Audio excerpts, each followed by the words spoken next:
우리 말씀 보겠습니다. 오늘 말씀은요, 새롭게 시작합니다. 예레미야입니다. 예레미야 1장 1절부터 2장 19절까지. 예레미야 1장 1절부터 2장 19절까지고요. 말씀 봉독은요, 2장 읽겠습니다. 2장 9절부터 19절까지. 구약성경 1052페이지입니다. 구약성경 1052페이지. 예레미야 2장 9절부터 19절까지 우리 하나님 말씀 봉독하겠습니다. 우리 경외하는 마음을 자주 일어나서 봉독하시겠습니다. 우리 가정에서 예배 드리시는 분도 우리 영상으로 드리시지만 잠시 무릎을 꿇고 주의 말씀 봉독하겠습니다. 2장 9절부터 19절까지입니다. 한 절씩 저랑 교독하고요. 마지막 19절 함께 읽겠습니다. 그러므로 내가 다시 싸우고 너희 자손들과도 싸우리라. 여호와의 말씀이니라.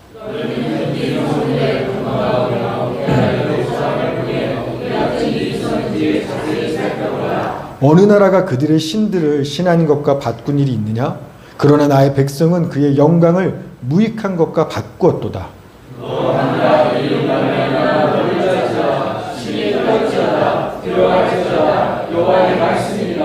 내 백성이 두 가지 악을 행하였나니 곧 그들이 생수의 근원되는 나를 버린 것과 스스로 웅덩이를 판 것인데 그것은 그 물을 가두지 못할 터진 웅덩이들이니라.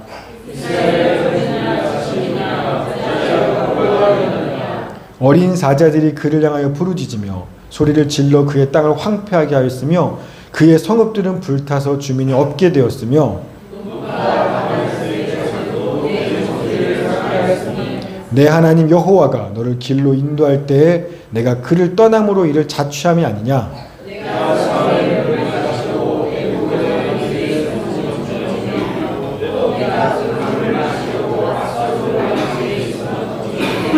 내 악이 너를 징계하겠고 내 반역이 너를 책망할 것이라. 그러즉 내 하나님 여호와를 버림과 내 속에 나를 경외함이 없는 것이 악이요 고통인 줄 알라. 주 만군의 여호와의 말씀이니라. 아멘. 하나님, 이 시간 진리와 생명 되신 주의 말씀을 듣습니다.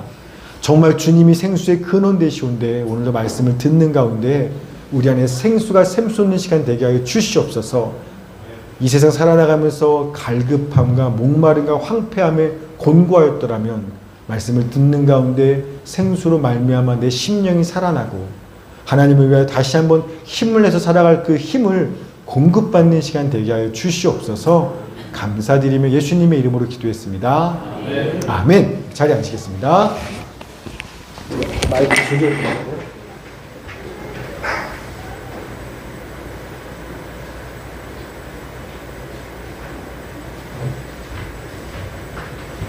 자, 말씀 제목 한번 읽으시겠습니까? 시작. 하나님을 버린 죄. 지난주까지는 저희가 로마서 말씀을 봤죠. 여러분, 로마서는요, 예수님이 승천하시고 이후 AD 한 57년경 사도 바울이 로마 교회에 쓴 편지죠. 자, 오늘부터는요, 시간을 한참 거슬러 올라가겠습니다. 한 700년 정도, 자, 로마서부터 한 700년 정도 위로 거슬러 올라가서 주전 7세기, BC 626년부터 580년까지 활동했던, 유다 왕국에서 활동했던 예레미야 선지자야. 그 예레미야서 말씀을 오늘부터는 보고자 합니다. 여러분, 구약시대 때는요, 하나님께서 선지자들을 통해서 말씀을 하셨는데, 뭐 예레미야서, 이사야서, 호세아서 이런 식으로. 요 선지서가 이게 무슨 말이지? 그 선지서 말씀을 바르게 이해하기 위해서는요, 필수 조건이 있습니다. 그 선지자가 활동했던 그 시대가 어떤 일이 있었지? 그 시대 상황을 잘 알아야만 그 말씀이 무슨 말씀인지 바르게 이해할 수 있다는 겁니다. 지금은 코로나가 끝났죠. 뭐 종식되었지만 약 2, 3년간의 그 전 세계적인 팬데믹 상황 속에서 그때 가장 유명했던 성경 말씀이 뭔지 아십니까? 전 세계적으로 역대하 7장입니다. 7장 13절 14절 시작.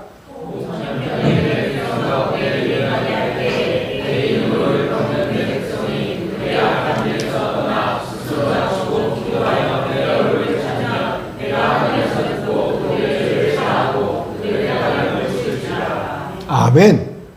딱 봐도 지금 팬데믹 상황이구나, 뭔가 전염병 있는 상황이구나, 그냥 봐도 알겠죠. 그러니까 그 상황에 딱 맞는 하나님 말씀인 거예요. 자, 마찬가지로 선지자가 활동하던 그 시대 상황을 최대한 잘 많이 깊이 알수록 왜 하나님께서 이런 말씀을 하셨지? 그런 하나님의 말씀, 그 마음, 그 뜻과 의미를 가장 바르게 이해할 수 있다는 겁니다. 그래서 선지서에는 보면 이 선지자가 어느 때 활동한 사람인지, 어느 왕 때에 활동했는지가 정확하게 기록되어 있는 경우가 많아요. 자, 우리 예레미야서도 마찬가지입니다. 예레미야 1장 1절부터 3절 시작.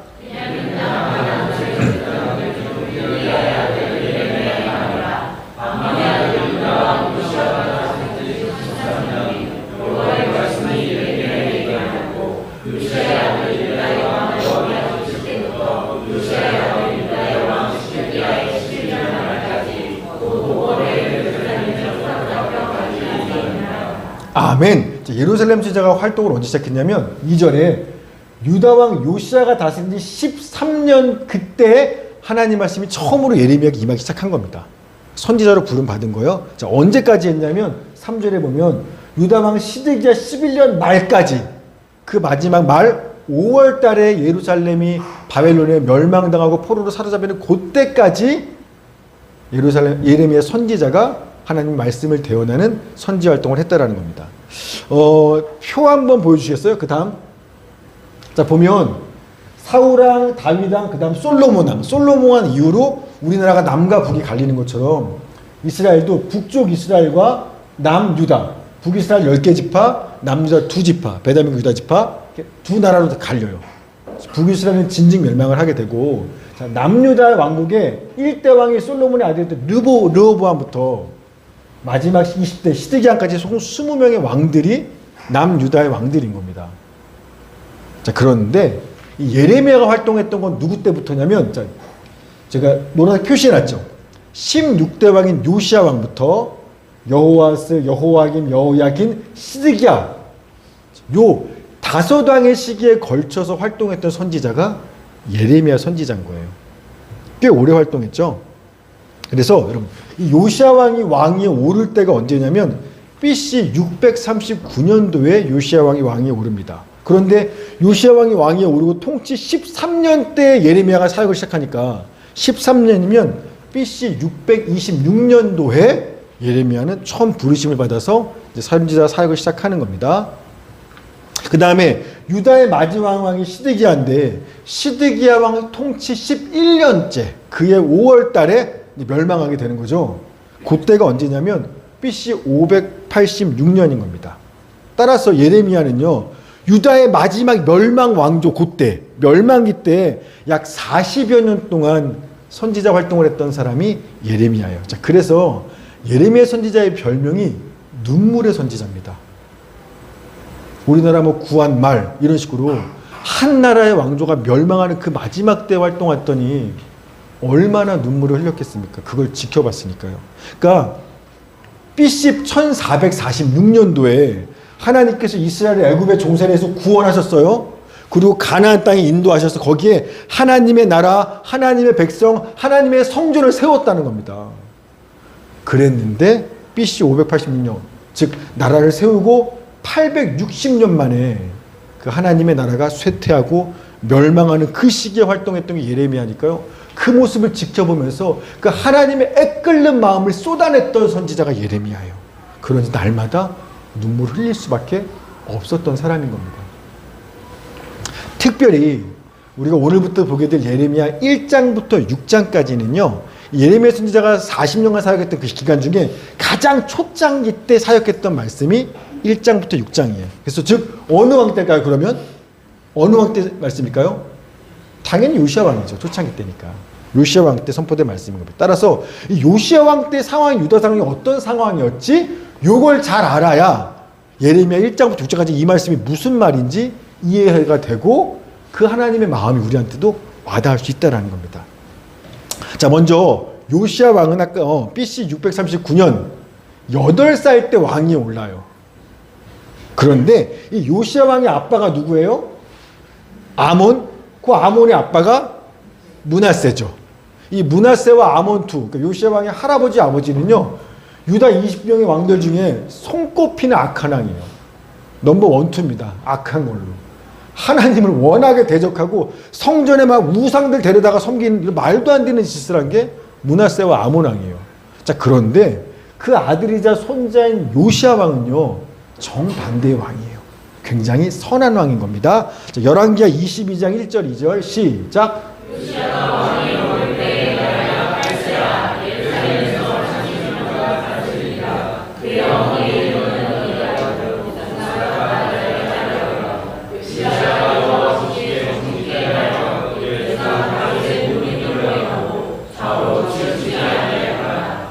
아멘. 요시야는요, 하나님 없이 정직하고 마치 다윗같이 살았던 훌륭한 왕입니다. 이 요시야 왕 때 뭔가 특별한 일이 하나 발생하는데, 요시야 왕 통치 18년째 되는 날, 그러니까 BC 622년도에 중요한 사건 하나가 일어납니다. 뭐냐면 요시야가요, 자기 할아버지나 아버지가 하도 예루살렘 성전을 망가뜨렸거든. 하나님 성전을. 그거 좀 수리 좀 하자. 수리를 명령했어요. 그런데 그 성전 수리를 하다가 하나님의 율법책을 발견하게 되는 겁니다. 열왕기하 22장 8절이요. 시작.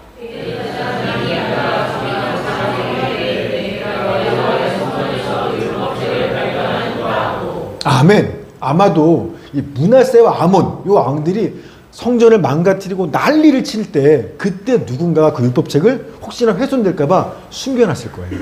그리고 잊어버렸는데 요시야 때 그게 발견된 겁니다. 요시야 왕은 그 율법책을 읽으면서 깨달았어요. 왜 우리나라 유다가 이토록 이방 민족들한테 침략받고 고통받고 이런 재앙들을 당하게 되는지 그 이유를 율법책을 읽고서 깨닫습니다. 우리나라가 힘이 약해서가 아니라 하나님을 버리고 다른 신을 섬기며 하나님과의 언약을 깨버렸기 때문에 이런 재앙을 받게 되는 거구나. 그 책을 읽고 깨닫게 된 거예요. 자, 열왕기하 22장 16, 17절 시작.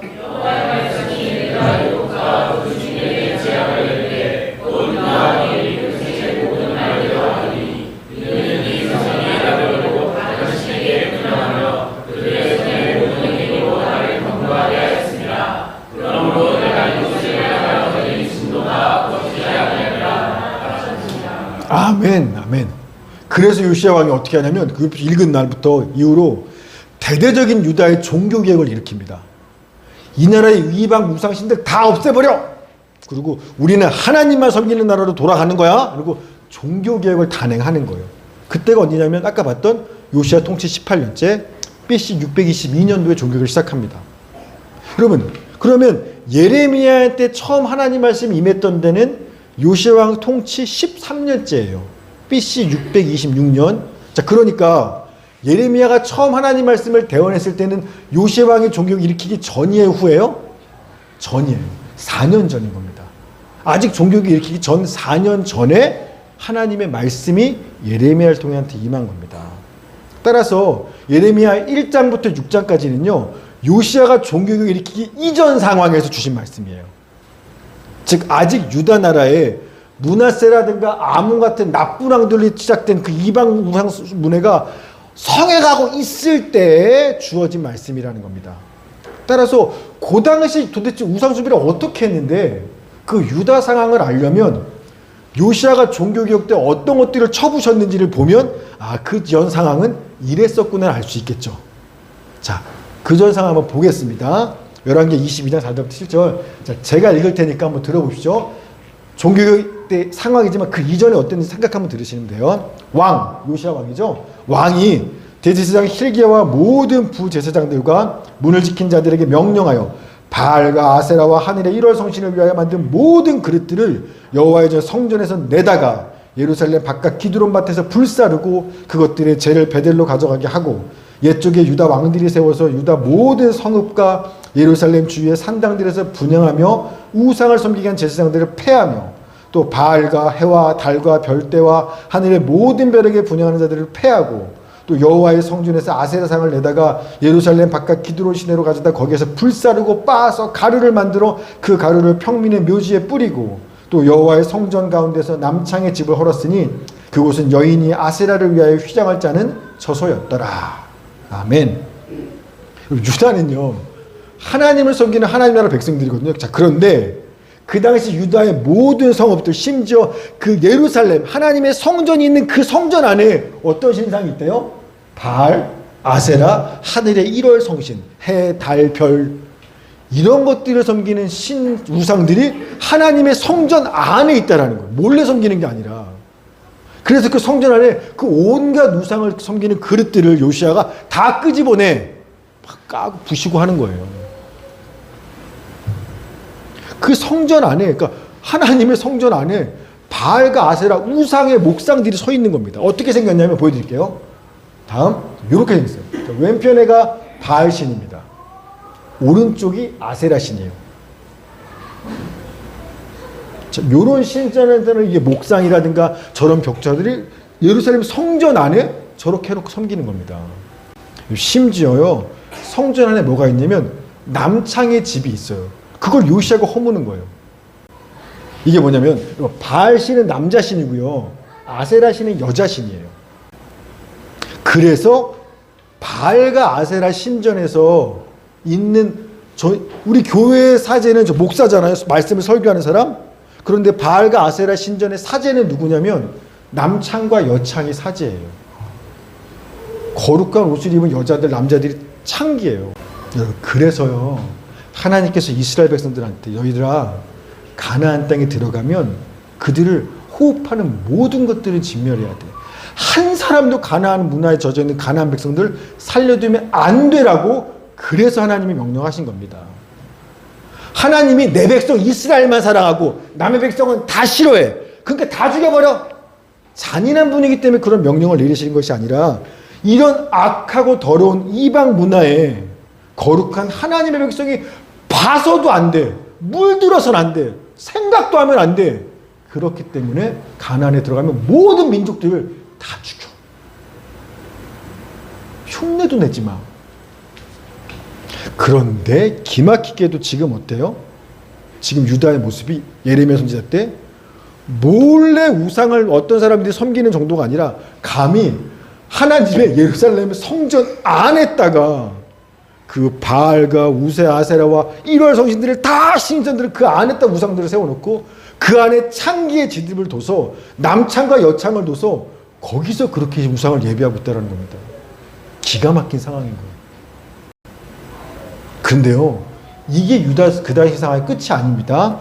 열왕기 22장 10절 13절 더 이어서 제가 읽겠습니다. 왕이, 요시야 왕이죠, 또 흰놈의 아들 골짜기의 도벳을 더럽게 하여서 어떤 사람도 몰록에게 드리기 위하여 자기 자녀를 불로 지나가지 못하게 하고, 또 유다 여러 왕들이 태양을 위하여 드린 말들을 제하여 버렸으니 이 말들은 여호와의 성전으로 들어가는 곳의 근처 넷이 나단벨렉의 집 곁에 있던 것이며, 또 태양 수레를 불사르고 유다 여러 왕의 아하스의 다락 지붕에 세운 제단들과 므낫세가 여호와의 성전 두 마당에 세운 제단들을 왕이 다 헐고 거기서 빠 내려서 그것들의 가루를 기드론 시내에 쏟아버리고, 또 예루살렘과 멸망의 산 오른쪽에 세운 산당들을 왕이 더럽게 하였으니 이는 옛적에 이스라엘 왕 솔로몬이 시돈 사람의 가증한 아스타롯과 모압 사람의 가증한 크모스와 암몬 자손의 가증한 밀곰을 위하여 세웠던 것이며. 유다 백성들이 무슨 짓 하고 있었냐면 몰록이라는 암몬의 신이 있어요. 그 암몬 신에게 제사 드리는 방식은요, 자기 자식을 불 가운데 지나가게 하는 겁니다. 이걸로 점을 치고 제사 드리는 거예요. 그 짓을 유다 백성들이 하고 있었다라는 겁니다. 그리고 또 고대 태양신 숭배자들은 어떻게 태양신을 숭배하면 이 태양신이 수레를 타고 우주를 왔다 갔다 한다고 믿었어요. 그래서 수레바퀴를 만들어서 태워드리는 게 태양신을 드리는 섬기는 예배고요. 혹은 그 수레를 끄는 요 말들을 태워 바치는 거, 요것도 태양신을 섬기는 예배 방식이었던 겁니다. 근데 요 짓을 유다 백성들이 태양신 섬기겠다고 했다라는 겁니다. 그거 요시아가 다 폐했다라는 거예요. 또 므낫세 왕 누구죠? 요시아 왕의 할아버지죠. 악한 왕. 이 므낫세 왕이 하나님의 성전에 세웠던 그 온갖 우상 제단들에 아직도 거기서 제사 드리고 있고요. 그 옛날에 솔로몬 왕이 예루살렘 성 앞에 멸망의 산이라고 하는데 감람산을 얘기해요. 그 감람산 동편에 거기에다가 솔로몬 왕이 온갖 이방 신전들 다 세워놨거든요. 시돈 사람의 아스다로 섬기는 신전, 모압 사람의 그모스 선신을 섬기는 신전, 암몬 자손의 밀곰을 섬기는 신전, 우상 박람회장을 감람산에다 만들었어요. 그거를 요시아 왕이 부수기 전까지 유다 백성들이, 솔로몬이면 지금부터 300년 전입니다. 300년 전 그때부터 계속 거기서 온갖 우상들을 다 섬겨온 겁니다. 유다 백성들이. 지난 수백 년 동안 하나님은요, 내가 구원한 내 나라, 내가 사랑한 내 백성이, 내가 인도한 내 땅에서 이런 짓거리 하는 것들을 수백 년 동안 지켜보셨다라는 거예요. 그 마음이 어떠시겠어요? 한 번만 저런 짓 해도 못 참겠는데 수백 년을 어느 한 신도 아니라 하여튼 모든 잡다한 신들 가져다가 내 성전에서 그런 짓을 하고 있으니 하나님 마음이 어떻겠어요? 그래서 하나님께서 예레미야 선지자를 통해서 이런 말씀을 쏟아내시는 겁니다. 예레미야 1장 15, 16절 시작.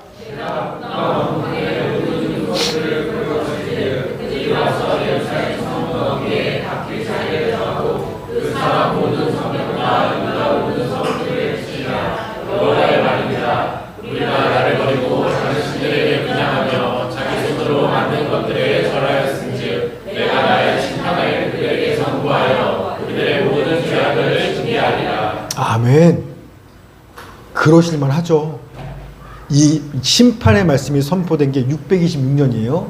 그로부터 정확히 40년 후 586년에 북쪽에 있는 바벨론 제국이 유다를 침공해서 유다의 모든 성읍들 그리고 수도인 예루살렘 성, 그 안에 성전을 완전히 파괴하고 하나님 백성들을 학살하고 남은 사람들을 포로로 끌어가면서 나라를 멸망시키는 일이 일어나게 된다는 겁니다. 이 말씀 그대로 40년 후에 유다는 멸망하게 되는 거예요.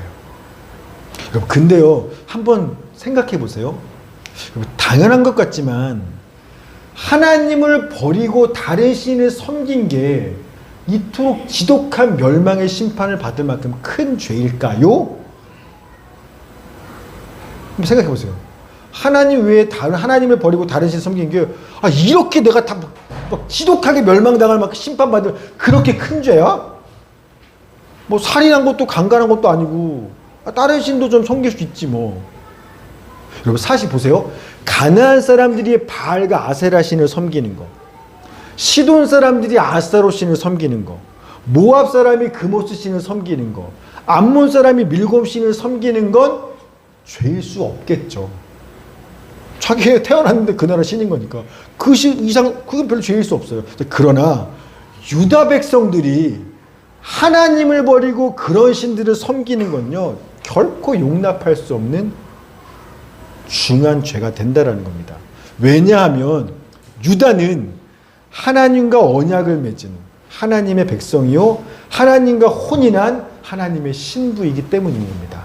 자, 예레미야 2장 1절 2절이요 시작. 여호와의 말씀이 내게 임하니라. 이르시되 가서 예루살렘에 그를 외칠지라. 여호와께서 이와 같이 말씀하시기를 내가 너를 위하여 내 청년 때의 은혜와 내 신혼 때의 사랑을 기억하노니 오직 우리는 광야에서 나를 따랐음이니라. 아멘. 하나님에게 유다 백성은 어떤 존재냐면 하나님과 젊은 청년의 때를 함께 보낸 자들, 나와 혼인해서 행복하고 서로 사랑하는 그 신혼 때를 보냈던 하나님의 신부가 유다예요. 그런 유다가 하나님을 떠나서 다른 신을 섬기는 건 용서할 수 없는 죄라는 겁니다. 자, 2장 3절이요 시작. 이스라엘 여호와를 위한 성전 곧 그의 조상 중 터전 열매이니 그를 삼키는 자면 모든 벌과 재앙이 그들에게 닥치리라. 여호와의 말씀이니라. 아멘. 세상 모든 게 다 하나님 거예요. 그분이 창조하셨으니까요. 모든 민족은 하나님 거예요. 그러나 그 모든 민족 중에서 하나님은 특별히 이스라엘 민족들을 선택하셔서 너네는 나에게 가장 귀하고 소중한 성물이야. 내 첫 열매야. 하나님께 얼마나 소중한 민족인지 몰라요. 그렇기에 하나님께서는 당신의 백성, 당신의 신부인 이스라엘을 누군가 삼키려고 해? 누가 건드리려고 그래? 그럼요. 하나님은 결코 가만히 있지 않으셨어요. 애굽의 바로왕, 네가 내 백성 안 보내? 광야의 아말렉, 내 백성 건드렸어? 모압왕 발락, 발람, 너네가 이스라엘 건드리겠다고? 나 절대 좌시하지 않겠어. 여러분, 누가 내 신부를 건드리는데 가만히 있을 신랑이 어디 있겠어요? 하나님은 똑같은 그 심정으로 자기 백성을 구원했을 뿐만 아니라 내 백성 건드려, 내 신부 건드려 절대 가만두지 않겠어.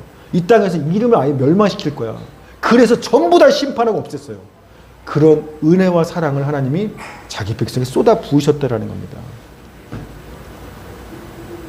그리고 싱글 때야 이 남자도 만나보고 저 남자도 만나보고 그건 죄가 아니에요.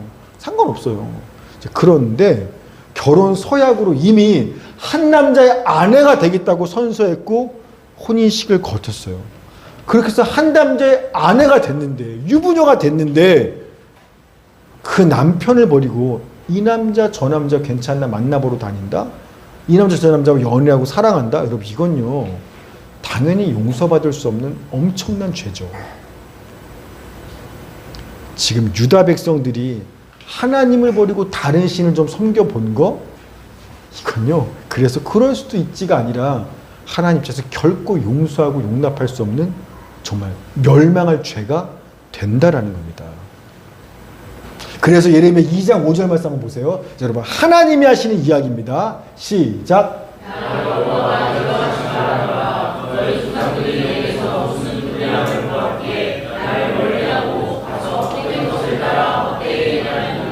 아멘. 여러분 사랑하는 아내가 집 밖에다가 딴 남자 만나겠다 바람 피고 나갔어요. 처자식 다 남겨놓고 그런 아내를 향해서 가슴을 치는다면서 집에서 남편이 하는 이야기인 겁니다. 그 장면을 상상하면서 한번 들어보세요. 내가 너희의 하나님, 너희의 남편으로서 내가 못한 게 뭐가 있어? 내가 너희한테 잘못하거나 불의롭게 행한 게 뭐가 있어? 내가 안 해준 게 뭐가 있어 너희한테?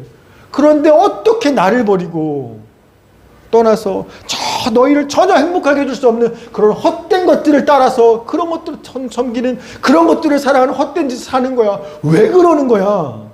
하나님이 그 얘기하시는 거예요 지금.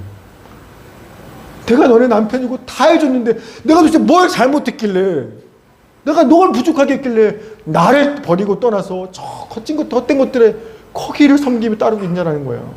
그 얘기하시는 거예요.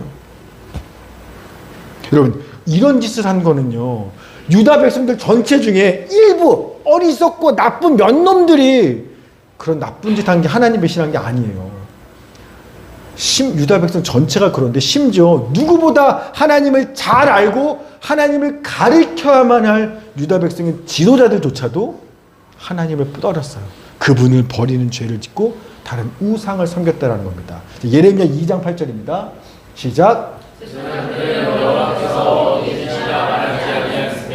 율법을 가르치는 자들은 나를 알지 못하며 가르치도 나에게 반역하며 선지자들은 바알의 이름으로 이어가고 무익한 것을 따르느니라. 아멘. 제사장도 하나님을 찾지 않고 율법 자료자들도 하나님을 알지 못하고 유다 관리들도 반역하고 선지자들도 엉뚱한 하나님의 바알의 이름으로 말도 안 되는 이상한 예언들을 했다는 겁니다. 그러니 유다의 지도자들부터 백성들까지 모두가 하나님을 버리고 다른 신을 섬기는 죄를 짓고 있었던 겁니다. 그래서 기가 막힌 하나님이 하시는 말씀이 있어요. 예레미야 2장 10절부터 11절 시작. 이 같은 일이 있었는지를 자세히 살펴보라. 어느 나라가 그들의 신들을 신 아닌 것과 바꾼 일이 있느냐. 그러나 나의 백성은 그의 영광을 무익한 것과 바꾸었도다. 아멘. 기띔섬은요 지중해 있는 구브로 섬이에요. 그 다음에 게달은 누구냐면 팔레스틴 그 사막 지역에 살던 아랍 부족이에요. 즉, 야 바다 섬에 한번 가봐. 저 사막에 가봐. 거기 사는 미개한 민족들도 그들이 섬기는 신들이 자기들한테 아무것도 해준 거 없는 그런 무익한 신임에도 불구하고 헛된 신임에도 불구하고 자기 민족의 신을 바꾸는 짓거리는 하지 않았어. 그런 미개한 민족들도. 그런데 어떻게 나의 백성 너희들은 내가 너희를 어떻게 구원했는데 어떻게 인도했는데 얼마나 사랑하고 쏟아부었는데 이렇게 하나님의 영광을 버리고 아무짝에 쓸모없는 온갖 무익한 우상들을 가져다가 그 신들을 섬기고 있냐라면서 하나님이 가슴을 치며 한탄하시는 거예요. 어떻게 너네가 그럴 수 있어? 쟤네들도 안 그런데. 그러면서 하나님이 당신의 백성 유다가 지은 두 가지 죄를 꼭 집어서 지적하고 말씀하시는 겁니다. 2장 13절이요. 시작. 내 백성이 두 가지 악을 행하였나니 곧 그들이 성수의 근원을 향하여가는 것과 스스로 웅덩이를 판 것인데 그것은 그 물을 가두지 못할 것의 웅덩이들이라. 아멘. 두 가지 죄입니다. 첫째, 생수의 근원 되신 하나님을 버린 것. 둘째, 스스로 결코 물을 가둘 수 없는 웅덩이를 자기가 파는 거예요. 그리고 사람은요, 물 먹어야 살죠. 유다 백성이 여태까지 살아왔던 거는요, 하나님이 생수의 근원, 그분이 그들을 살려주신 거예요. 그런데 유다는 그 하나님을 버리는 죄를 지었습니다. 자, 하나님 버렸어도 살긴 살아야 될 거 아니에요. 물을 구해야 될 거 아니에요. 그러다 보니까 어떻게 해요? 스스로 웅덩이 파는 거예요. 나를 살 먹여줄 하나님 없으니까 웅덩이를 파는데 안타깝게도요, 그 웅덩이는 터진 웅덩이라 아무리 열심히 웅덩이를 파도 잘 살아봐야지, 열심히 해야지, 아무리 해도요, 마실 물이 없어요. 살지 못하고 점점 메마르고 죽어가는 겁니다. 이게 도대체 이게 죄라는 건데, 유다의 죄. 이게 무슨 이야기냐면, 당시 유다는요, 이방 민족들이 섬기는 온갖 신들을 다 수입해서 섬겼죠. 그 이방 민족들이 그 신들을 수입해서 섬겼을 뿐만 아니라 그 힘 있는 이방 민족 그 나라들도 믿고 의지하고 섬기며 살았다라는 겁니다. 그 나라들도. 예레미야 2장 17절 18절 시작. 내가 그를 도장으로 이를 자취하게 하리라. 내가 사흘을 구름하시려고 애굽으로 가는 길에 있으면 어찌 되느냐. 또 내가 그 강물을 마시려고 사스로 가는 길에 있으면 어찌 되느냐. 아멘. 여러분, 선지서를 이 말씀을 이해하려면 그 당시 상황을 제대로 알아야 이해할 수 있다고 했죠. 요시야 왕이 통치하던 당시 그 요시야 유다 나라의 주변 국제 정세가 복잡했어요. 자, 지도 한번 볼까요? 저 가운데 중간 이스라엘이 써 있죠. 저희가 지금 유다 땅이에요. 자, 그리고 남쪽으로는 이집트고요. 저 북쪽으로는 아수르고요. 동쪽 오른쪽으로는 바벨론이에요. 우리가 학교 세계사 시간에 배운 그 대제국들이 저때 다 존재했었습니다. 그 한가운데 껴있는 게 유다예요. 자, 그래서 요때는 요시야 왕 때는요, 아수르가 쇠퇴하고요, 또 지는 해고 바벨론 제국이 떠오르는 해예요. 그래서 이 세 대제국이 서로 누가 고대 근동의 패권을 차지하냐에 따라서 막 싸우는, 힘겨루게 하는 이 변화기가 이 요시야 왕의 활동이 있을 그때입니다. 그래서 유다는요, 자기를 살리는 생수의 근원 되신 분, 유다의 길을 인도하시는 분은 하나님에게도 불구하고 그 하나님은 보이지가 않잖아요. 그 하나님을 믿고 의지하는 건 버려버리고요, 뭘 고민하기 시작하면 우리나라가 살려면 어느 쪽에 붙어야 살 수 있을까? 애굽에 붙어야 살까? 아수르에 붙어야 살까? 바벨론에 붙어야 살까?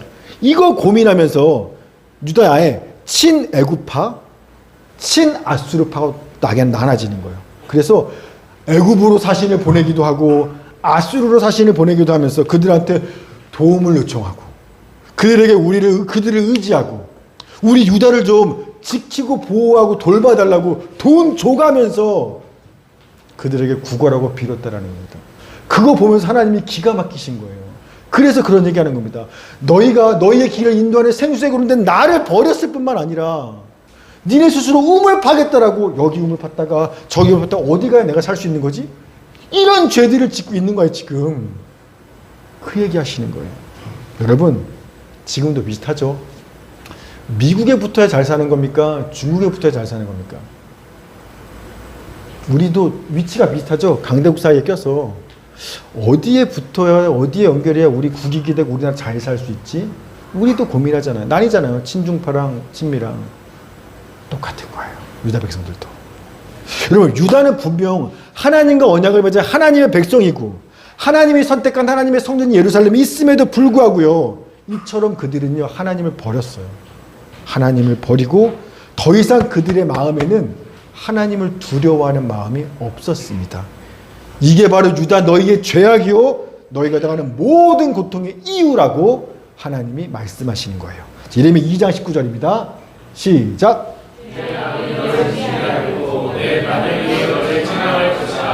그런즉 내 하나님 여호와를 버림과 내 속에 나를 경외함이 없는 것이 아니요 고통인 줄 알라. 주 만군의 여호와가 쓰시리라. 아멘. 사랑하는 여러분, 혹시 여러분들 중에 오늘 하나님이 유다 백성들을 향해서 하시는 이 하나님의 말씀과 경고를 들으면서 여러분 마음에 뭔가 느껴지시는 게 있지 않으십니까?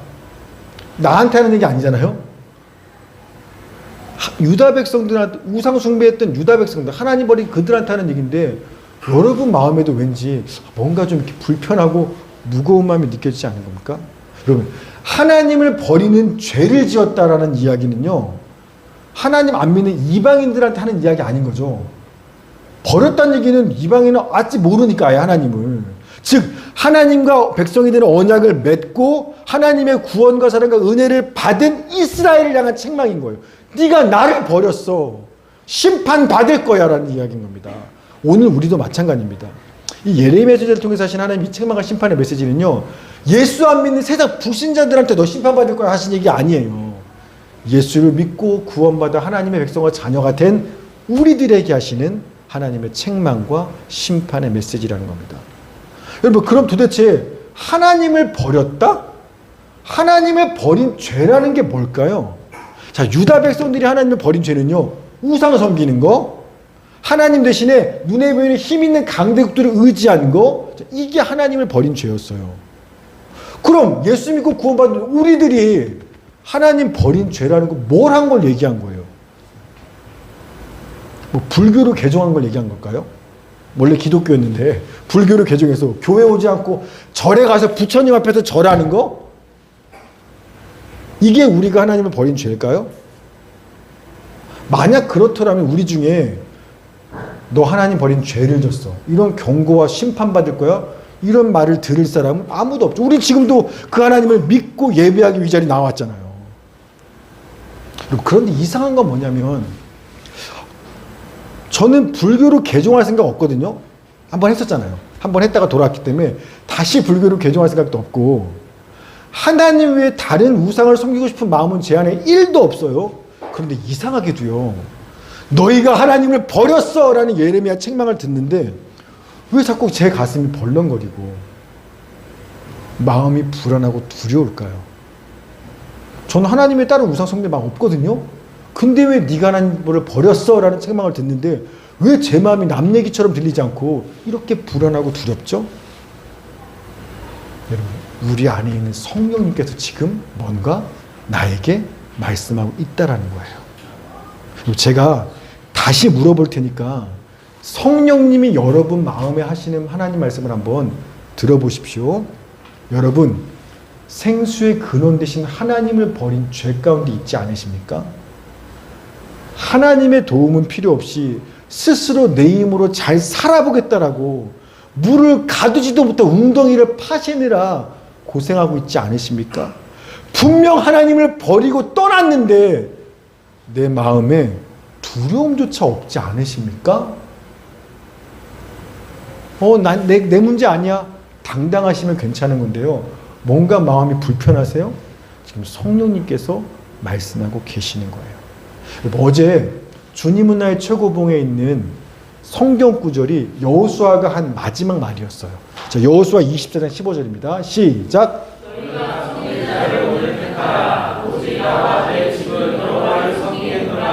아멘. 자, 이스라엘 백성이 택해. 너네 누구 섬길 거야? 나는 하나님 섬길 거야. 그러자 이스라엘 백성이 대답합니다. 24장 16, 18절 시작.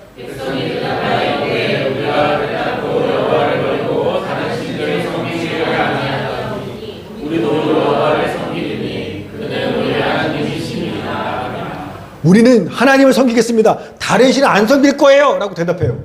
자, 그럼 여호수아가 어떻게 해야 돼요? 역시 그럴 줄 알았어. 백성들아, 잘 선택했어. 너네 살 길 선택한 거야. 칭찬하고 축복해야죠. 그런데 당황스러운 말을 합니다. 하나님을 섬기겠다는 백성들한테 여호수아가 당황스러운 말을 합니다. 24장 19절 시작. 여호수아가 백성에게 이르되 너희가 여호와를 섬기지 못할 것은 하나님이시로 지극하신 하나님이시니 너희의 잘못과 죄를 사하지 아니하실 것이라. 아멘. 아니, 너희는 하나님 안 섬길 거야. 너네 하나님 안 섬길 거야. 오히려 다른 신 우상을 섬김으로 인해서 거룩하고 질투하시는 하나님을 대적하는 그런 잘못과 죄를 저지를 거야. 이렇게 대답하는 거예요. 그들을 섬기겠다고 말하는데 아니 너네 하나님 안 섬길 거야. 오히려 우상 섬겨서 질투하신 하나님의 진노를 받게 될 거야. 그래서 백성들이 다시 대답하는 겁니다. 24절 21절 시작.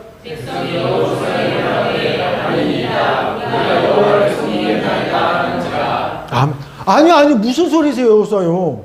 아니에요. 우리 절대 그러지 않을 거예요. 우리는 하나님 섬길 거 맞아요. 그러자 여호수아가 이야기합니다. 23절입니다. 시작. 여호수아가 이르되 그러면 이제 너희 중에 있는 당신들의 수종으로 너희의 마음을 이스라엘 하나님 여호와께로 향하라 하니 너희의 마음을 이스라엘 하나님 여호와께로 향하라. 그럼 즉 분명 이스라엘 백성들은요 지금 하나님을 섬기겠다고 말하는데 여호수아가 아니 너네는 우상을 섬길 거야. 하나님 버릴 거야. 라고 말하는 이유는 뭐냐면 지금 이스라엘 백성들은 분명히 하나님 앞에 있어요. 세겜이라는 곳에. 뿐만 아니라 입술로 말로는요 나는 하나님만 섬깁니다. 우상 안 섬깁니다. 라고 이야기했어요. 그런데 여호수아는 아는 거예요. 그들의 마음. 너네가 몸은 여기 있지. 말로는 주님 믿는다고 하지. 근데 너네들의 마음은요 이미 하나님 아닌 다른 우상에게 있다라는 것을 여호수아가 알았던 겁니다. 그리고 여호수아가 맞았죠. 그때 이스라엘에서 뭐라 했을까요? 아니, 당신 나 오해하는 거예요. 나 진심이라니까요. 아, 참 사람 못 보시네. 그런데 누가 맞았어요? 여호수아가 맞았어요. 그 증거가 오늘 예레미야에서 보잖아요. 그 이스라엘 백성, 유다 백성 어떻게 했어요? 예전에는 마음에 잠깐이었는데 지금 아예 그냥 성전에 대놓고 한 명의 우상도 아니라 모든 우상 갖다 놓고 섬기는 이런 말도 안 되는 짓을, 그래서 하나님을 진노케 하는 짓을 일으키게 되죠. 여호수아가 맞았죠. 그들 마음에 있는 우상을 잘 본 거죠. 여러분 마찬가지예요. 우리 예수 믿는 우리들도 몸은 교회 안에 있어 하나님을 예배하는 자리에 있어요. 입술로는요 나 주님을 믿어요, 주님을 사랑해라고 고백하지만 문제는요 우리 마음이에요.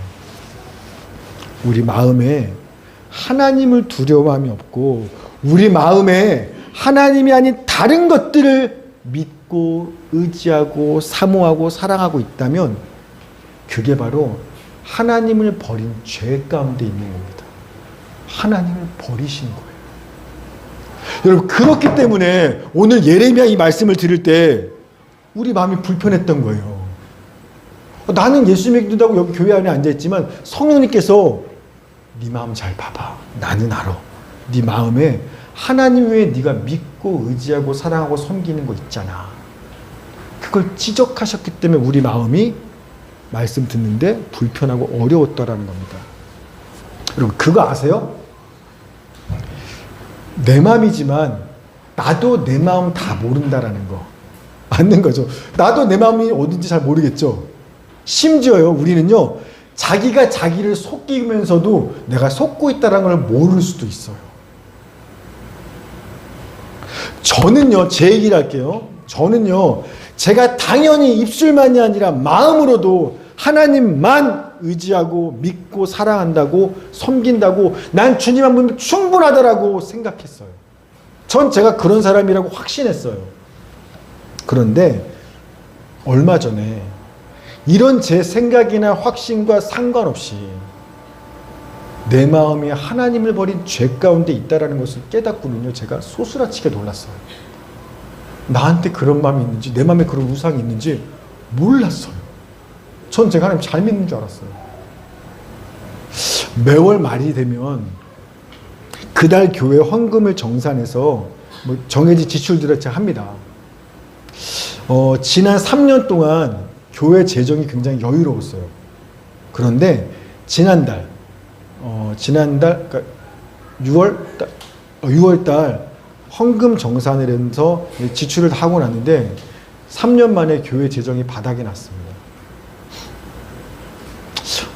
교회가 조금 커지면서 여러 가지 교회 지출이 많아졌어요. 우리 점심 식사도 원래 안 했었는데 식사 비용 나가고 주일학교 비용도 늘렸고 지출이 많아졌죠. 그 다음에 선교지도 많아졌죠. 파라과이, 베트남, 튀르키예, 방글라데시. 성만찬 구제헌금 하죠. 작년에 우크라이나, 러시아 구제헌금 특별헌금 했죠. 튀르키예 지진 특별헌금 했죠. 즉 선교, 구제, 교회 등 지출은요, 예전보다 훨씬 더 많아졌어요. 거의 뭐 지출은 2배, 3배 이상 많아졌어요. 교회에 써야 될 지출은. 그런데 교회 수입 헌금은요, 거의 차이가 없습니다. 그러니까 늘 헌금 하시던 분들 하시는 거예요. 그러다 보니까 매달 재정이 마이너스예요. 그러다 마이너스 되다 지난달에 드디어 이제 바닥이 온 겁니다. 교회 잔고가. 그 바닥난 통장을 제가 지난달에 딱 확인하고 후부터 제 마음이요, 어려워졌어요. 제 마음이 무거워졌어요. 왜냐하면 다음 달부터, 그러니까 즉 이번 달이죠. 나는 우리 가족은 사례비를 다 받지 못하게 되겠구나 라는 예상이 되면서 그 생각을 하는 순간 제 마음이 무겁고 어려워졌어요. 지금도 6식구 생활하기가 사례비로 빠듯하게 했는데 다음 달부터 사례비를 그나마도 다 못 받게 되면 어떻게 생활해야 되지? 라는 걱정과 고민이 들기 시작하면서 마음이 어려워지는 겁니다. 그래서 지난달 말부터 제가 한 몇 주가 마음이 힘들었어요. 그런데 2주 전에 제가 새벽마다 기도하면서 이제 나와서 기도 한참 하고 있는데 막 돈 주세요 이런 기도 할 리가 없죠. 그냥 기도하는데 갑자기 어떤 생각이 떠올랐냐면 착한 중 교회를 처음 시작했을 때 그때 초창기 때의 생각이 막 기도하는 떠올라는 거예요. 성령님께서 그걸 생각나게 하십니다. 그래서 제가 기도 끝나고 얼른 초창기 때 2011년 12월 달에 교회를 개척했으니까 2012년부터 교회 재정 예산 표가 쭉 돼 있거든요. 지난 11년 동안 2012년 재정표부터 쭉 제가 살펴봤어요. 재밌어요. 보세요. 2012년 1년 재정입니다. 1년 돈 쓴 지출 내역이 그때 파라가이 선교비가 1년에 270만 원이에요. 1년 다 한 게. 그래 북한 선교와 구제비 쓴 게 280만 원이고요. 제 사례비가 190만 원이었어요. 1년 연봉입니다. 제 지금 올해 제 사례비가 한 달에 180입니다. 그런데 2012년 교회를 처음 시작했을 때는요. 1년 합친 사례비. 그러니까 뭐 어떤 달은 5만 원, 어떤 달은 10만 원에서 1년 합친 사례비가 190만 원이에요. 연봉이 190만 원이었습니다. 그러고 나서 그 2012년, 2013년에는요. 380만 원 연봉입니다. 2014년에는 650만 원. 2015년에는 800만 원. 2016년에는 860만 원 연봉이. 그러니까 매년 사례비가 190만 원부터 조금씩 올라서 860만 원까지 1년 연봉이 올랐어요. 3년 전 2020년에 제 월 사례비가 130만 원 책정이었거든요. 그런데 2020년만 해도 한 달에 130만 원 사례비 책정돼 있었지만 130만 원을 다 받지 못했던 달이 좀 있었어요. 그달 헌금이 부족했기 때문에. 그리고 착한 종 교회를 시작하고 지금 한 12년째가 되는데요. 단 100얼마만이라도 매월 사례비를 꾸준하게 안 빠지고 받게 된 건 언제부터냐면 정확히 2년 전부터 2021년부터야 매달 사례비 100얼마라도 제가 한 달도 안 빠지고 받을 수 있게 됐다라는 겁니다. 그 이전 8년, 9년 동안은요.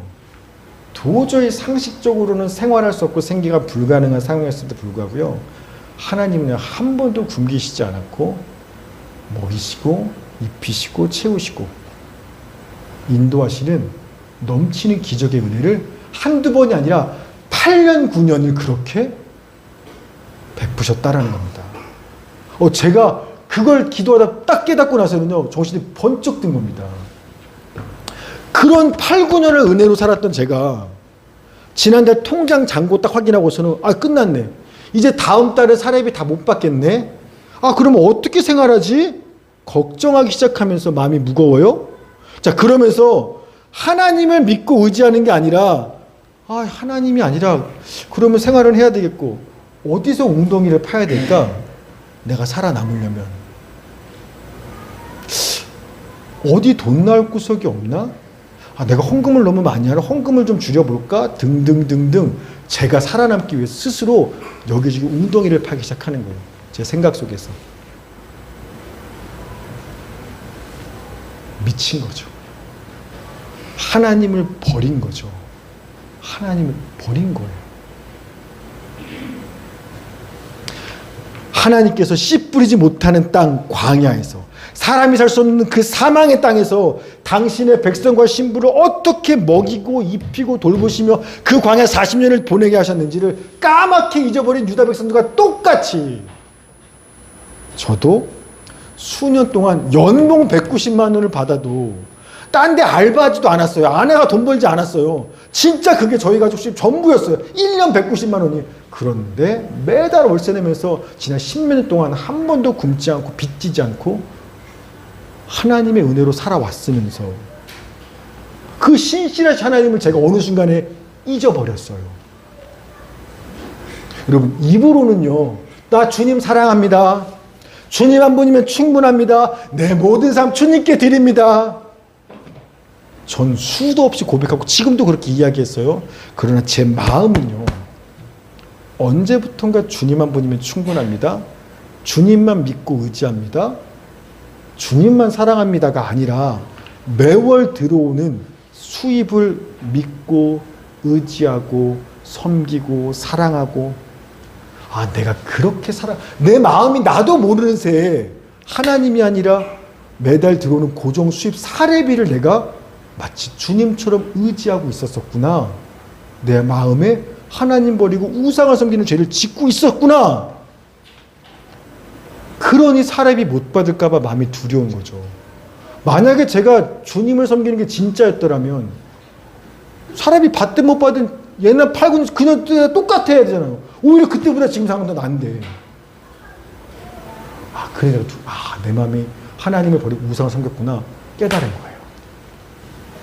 여러분, 준비를 안 했네요. 투명한 물이 담긴 병을 가만히 두면 어때요? 물이 깨끗해 보여요. 그런데요, 탁 닫고 한번 들고 흔들잖아요. 잠깐만. 그러면 밑에 있는 게 확 다 올라와요. 그러면서 뭐가 더러운 게 있는지가 그때 보이죠. 여러분, 사람 마음도 똑같습니다. 내 삶에 아무 일 없이 평화로울 때, 먹고 살 거 넉넉할 때는요, 교회 빠지지 않고 봉사하고 기도하고 성경 보고 내가 하나님을 섬기는, 하나님만 사랑하고 의지하는 좋은 자녀처럼 생각을 합니다. 그러나 딱 인생이 문제에 부딪히잖아요. 탁 하나님이 내 인생을 잡고 한번 탁 흔드시잖아요. 그러면요, 내 마음 밑바닥에 뭐가 있는지가 그대로 다 드러나요.